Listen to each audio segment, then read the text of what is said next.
Hi humans, it's still Hannah, and this is the first video on the new Bookish channel. I thought the first video being an October wrap-up was very fitting. If you're new here, which all of you will be since this is literally the first video here, hello.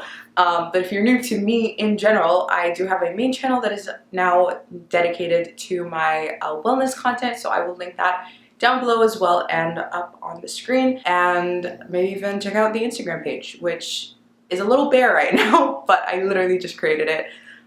So it'll be a lot more lively, and I'm also taking most of my bookish content off of my main Instagram page onto that Instagram page. The first book I finished this month is The Storm of Echoes by Christelle Dabo, and this is the fourth and final installment in the Mirror Visitor Quartet. I'm obsessed with this series, so I did end up giving this final book a 4 stars, or apparently on Goodreads I wrote rounded up from a 3.5 because what? So I will reiterate what I said there, that I do think this series is incredible. I just thought we could have had a better final book, just because the ending irked me. I'm getting way ahead of myself. What is the series about? It is a fantasy set in our world, but not our world. So essentially our world at some point broke, and instead of just being the earth, it became these like floating spires. So every spire became its like own arc, and on each arc different people reside with different powers. Not everyone has powers, but most people have powers if they descended from a different family spirit. And our main character Ophelia has the gift of reading objects. She animates objects, as most people from her arc do, because they are from Anima, the arc of Anima. They're animists. But instead of just animating objects, she can also read the history of objects, and an even rarer gift, she can walk through mirrors, and that is something that is super rare. And in the beginning of the series, she's kind of married off to someone on another arc, and she's thrown into this political game and used as a political pawn, and she doesn't know why she was chosen to marry this person. No one wants to tell her anything, and we kind of just follow this intense political drama as she tries to unfold so many secrets. And this plot is intensely woven. It's really intricate. It's really cool. It's really incredible. Do I think Ophelia is my favorite character? Not in particular, especially in this last book. She irked me a lot. I was just doing really stupid shit, honestly. So I didn't love her here. I just kept seeing all the stupid decisions and I was just screaming on the inside. So the final installment, in my opinion, is likely the weakest, but I do not regret reading this series whatsoever. I used to think this was an adult series, but I think it would fall under somewhere between YA and adult, so probably new adult. And I just thought it was an incredible series, and I would highly recommend it, even if that final book. I think I'm just being harsh about this book because I know what it could have been. Oh, it's also worth mentioning that this is a series in French translated to English, and the translation in English is by Hildegard Surla, something like that. So yeah, I liked it. I loved it. Just this final book could have been better, but no regrets. We then have a classic that I finished this month, which is Rebecca by Daphne du Maurier. I'm pretty sure this was a carry-on from last month, and I really wanted to read something by Daphne du Maurier. Murphy Napier, I think, is that how you pronounce her last name? She's on YouTube. She's incredible. She's one of my favorite booktubers, and she adores Daphne du Maurier, and she recommended her so much in so many different ways that I just really wanted to get my hands on a Daphne du Maurier book. She sounded like an author that I might enjoy.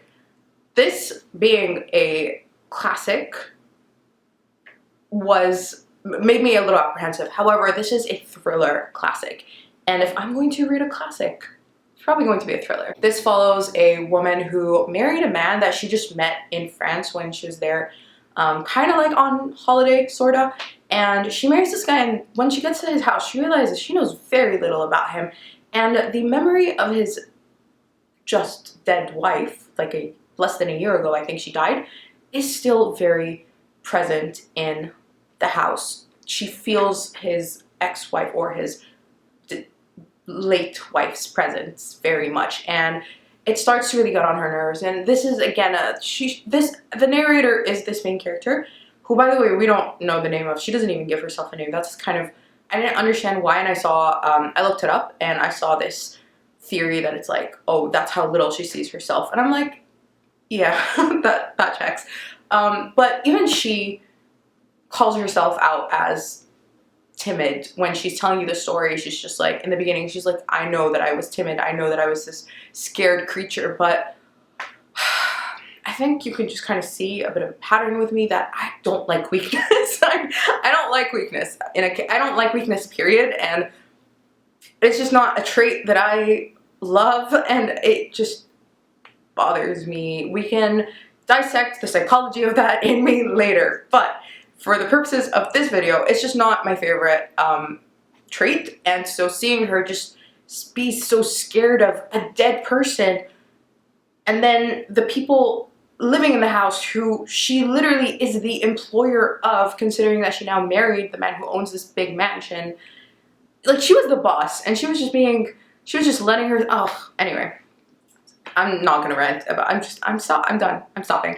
But, we basically just follow her trying to navigate the house, this massive mansion that is just really known, and it's just kind of known as a historical site, essentially, or almost like, I don't know if historical is the right word, but it's a landmark, and people come and visit this house to like just view it. So that's the kind of house we're dealing with, that's the kind of money she married into, and the presence of this dead wife is just so strong, and it is eerie and creepy. And even though in the beginning this was going slow, but to be fair, this is a classic, and the pace was just way different in their life back then, and so it will reflect in classic literature, and that is something that we just have to kind of accept. If you want to go into classics, it is why I personally accept that I don't always love classics, but I really enjoyed this book. Let me see how many. I actually gave it 5 stars. 4.5 rounded up apparently, and my explanation was because I wasn't the biggest fan of classics, but I enjoyed this. I did enjoy this. I would recommend it. I gave it a 4.5 rounded up to a 5 stars. It was just really atmospheric. The Gothic mansion vibe was really appropriate for the season. My favorite part, I would say, is the pacing of how the mystery and the twist reveals itself. It doesn't just reveal itself suddenly and ends abruptly like a lot of stories do. This is just kind of feeding you a little bit here and there, and just kind of giving you bits to follow and to try to unravel. So it kind of just gives you the beginning of the thread, and then you just have to tug on the rest of it. I love that as a way of writing the mystery and the twist. Next book I completed is The Bridge of Souls by Victoria Schwab. This is the third and final installment in the Cassidy Blake series. This is a middle grade trilogy following Cassidy Blake, whose best friend is a ghost, and her parents got this TV show where they're called, I think, the Inspectors. They visit a different location for each season of their show, kind of investigating haunted sites and uncovering the mystery of it. And her dad is really skeptical and very history driven. Her mom's a believer, but surprisingly neither of them believe that her best friend is a ghost, even though she talks to him in front of them. And it is really endearing, but also really creepy and eerie. And in each location, Cassidy has to deal with a different complication, and she meets this other person who is like her, who can also see ghosts and cross over to the other side. And the reason for this is because Cassidy had a near-death experience, and her ghost best friend is the one who saved her, and he's not like other ghosts. So it's really endearing, and like I said, both wholesome but also spooky. I don't know what it is about middle grade series that spook me out. They spook me out more than adult horror or, you know, paranormal stuff. There's not too much for me to honestly say about this. I just loved it. It was really season appropriate, and I ended up giving this a 4 out of 5 stars. I was kind of struggling with what I wanted to read next, but finally I landed on reading The Inheritance Games by Jennifer Lynn Barnes, and I have been wanting to start the series for a very long time.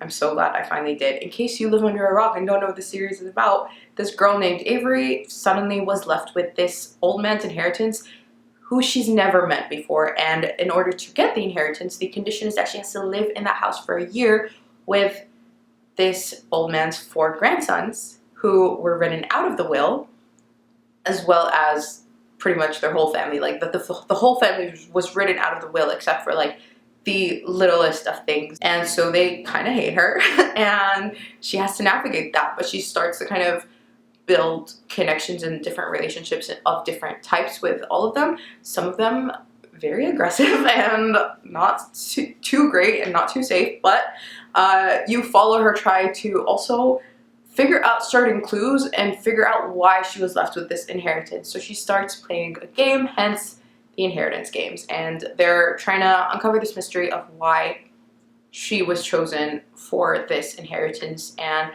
considering she's never met the man before. This is ridiculous. She has not inherited a couple thousand, whatever. She has inherited billions of dollars, and so you're just kind of thrown into this weirdly extravagant lifestyle that does not make sense to the average person. But it is what it is. Like, is it ridiculous? Absolutely. But can I see this happening? Kinda. Let me turn the lights on. Okay, I think this is a better lighting. So, as I was saying, is this ridiculous? Absolutely, because it is just so over the top. It's kind of like Crazy Rich Asians, that kind of vibe. I haven't read Crazy Rich Asians, but I watched the movie, and that kind of insane, my mind can't fathom it sort of rich. That's the kind of thing we're talking about, except I think it's even more here. It's more intense here. And it is just really fun. The plot is really interesting. The mystery and the clues, it's all just really cleverly done. And I was enjoying this so much that the next day I finished it. I picked up book 2, which is the Hawthorne Legacy. Hawthorne is the name of that family. And I read this book in like 2 or 3 days. And then I read this book in a single day. And admittedly, I've done almost nothing else on this day, but still. I loved them very much. They were exactly what I needed. My reading was feeling a little sluggish this month. And I realized that it's because I was aching for something fun. I think I was maybe trying to force the spookier reads on myself and like the more fall appropriate reads. This is appropriate for fall, but I think I was trying to force a different vibe onto myself this month, and I just wasn't feeling it, even though it is October, but it didn't feel like October. So these were perfect. I gave them each 5 out of 5 stars. And 2 books that I'm currently on, but unfortunately didn't finish. This is kind of what I mean by trying to force more fall-like things onto myself, because the first one is The Telltale Heart by Edgar Allan Poe. This is 3 different stories, 3 different short stories. The Telltale Heart, and one of the other 2 stories is The Fall of the House of Usher. And I'm really excited because I have been hearing about T. Kingfisher's work, and I really want to get my hands on a bunch of books by T. Kingfisher because they just sound right up my alley. And one of them is apparently a retelling of The Fall of the House of Usher. And that is the short story that I'm currently on, but it's just not what I've been feeling. Like, this is a tiny book. It is less than 50 pages, and yet I just couldn't get myself to finish it. Just not feeling it. And yes, probably also because it's a classic, but just the material I don't think is really what I'm feeling right now. I do want to obviously finish it. It's tiny. I will finish it. It's just hasn't been a priority. So this has taken me all month to get to and still not finished. These I read in like 3 or 4 days. That's what I mean by I was feeling something else. And then the other book that I'm in the middle of is The Road Not Taken and Other Poems by Robert Frost, edited with an introduction by David Orr. This edition. I got this edition from Paris, if you'd like to watch my Paris vlog, where I also bought 3 other books. I will link that down below. It's on my main channel. And I was obsessed with this book. I got it from Shakespeare & Co, by the way. But I just thought the cover was beautiful. It was really fall appropriate, obviously.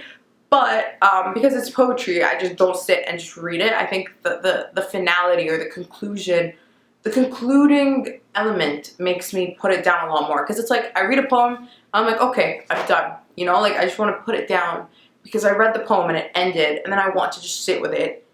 And it's not a story. Like, I don't read a poem and then just like move on to the next. Like, it doesn't work like that for me. So I'm a third of the way through, and I think I'm just gonna read a poem every day or visit it whenever I'm feeling it and not push it. But other than that, the books that I really wanted to get to this month and didn't even get to start, and this is the kind of vibe that I was going for, and you'll see what I mean The Bloody Chamber by Angela Carter. Short, spooky retellings of fairy tales, I believe, from what I recall, from what I kind of gathered. So, really wanted to get to this in October, and I didn't. And oh, and it's a classic. And then we have Coraline. I was literally saving Coraline for Halloween all goddamn year. All year! And I didn't read it on Halloween because I just wasn't feeling it. But it likely is my next read after the book that I'm currently on, if I'm feeling it. It's not set in stone. Obviously, it's by Neil Gaiman. I love Neil Gaiman. And then we have The Ghost Bride by Yangtze Chu, I think that's how you pronounce the first name. And this is a Netflix series, and I would like to watch the Netflix series, but not before I read the book. And again, it would have been perfect for October, but I wasn't feeling it. I think I feel this type of genre, like the darker genre, when it's cold. And where I am right now, it's not cold. So maybe in December, or just this month, hopefully it gets a little cooler. These are all the books that I read / failed to read for this month. Anyway, I will stop talking now. I hope this was a good first video for this channel. If you enjoyed this video, don't forget to like it and subscribe because that would really help me out a lot. And if you want more content, I have none for you on this channel, but I will link some on my main channel if you'd like to check that out. And I'll see you in the next one.